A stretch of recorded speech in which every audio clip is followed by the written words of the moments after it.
बाबा बेचैन झाले. जशी जशी डरकाळी ऐकायचे बाबांवर विलक्षण परिणाम व्हायचा. बाबा म्हणाले, सोडा त्याला, सोडा. अहो त्याला कशाला बांधलं सखा दंडानं? काय गुन्हा आहे त्याचा? त्यानं काय केलं होत? तो प्राणी, त्याचा कर्म त्यानं केला, त्याला का बांधला? म्हालसा, जाय त्याला सोडून आण. महासपती म्हणतात, नाही बाबा, जर त्याला सोडलं तर तो भुकेलेला शेर सर्वांना खाऊन टाकेल. वाघ, तुम्ही त्याला सोडायची अनुमती देऊ नका. नाही, माझ्या आज्ञेचं पालन कर. बाबांनी महासपतीला धाडलं. महासपती गेले. त्यांनी दरवेशला विनंती केली. दरवेशनं साखळ्या खोलल्या आणि स्वतःही पळून गेला. तो वाघ सरळ पळत बाबांच्या द्वारकामाईमध्ये शिरला. आता काहीतरी अनहोनी होणार या भीतीनं बाबांना सोडून सर्व भक्तगण पळू लागले सैरावैरा.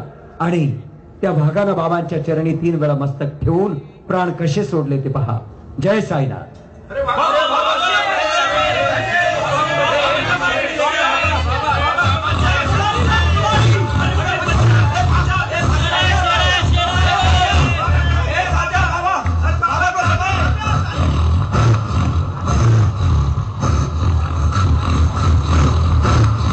त्या प्राण्याची बाबांना भीती वाटली नाही. त्या प्राण्यानं बाबांजवळ येऊन 3 वेळा मस्तक टेकलं जमिनीवर. एकदा जोरदार टाळ्या. शांत हो जाओ, शांत हो जाओ, सभी शांत हो जाओ. शांति, शांति, शांति, शांति. आओ, आओ मेरे पास.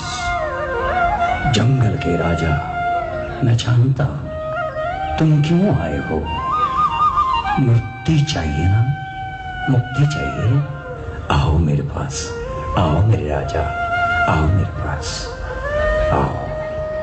रख दो अपना हिस्सा, रख दो मेरी गोद में और मुक्त कर दो अपने आप को इस शरीर से. जाता नहीं है कोई दुनिया से दूर चल के, मिलते सभी यहाँ है कपड़े बदल बदल के, कपड़े बदल बदल के. अल्लाह खैर करे, अल्लाह खैर करे. सबका मालिक एक है, एक है. सब वापस आ जाओ. इस भाग में शरीर छोड़ दिया है, इसीलिए तो द्वारका माई आया था. मुक्ति मिल गई इसे. जाओ, इसके शरीर का अंतिम संस्कार कर दो. महर्षा, जाओ, इसे जंगल में जाकर दफना दो.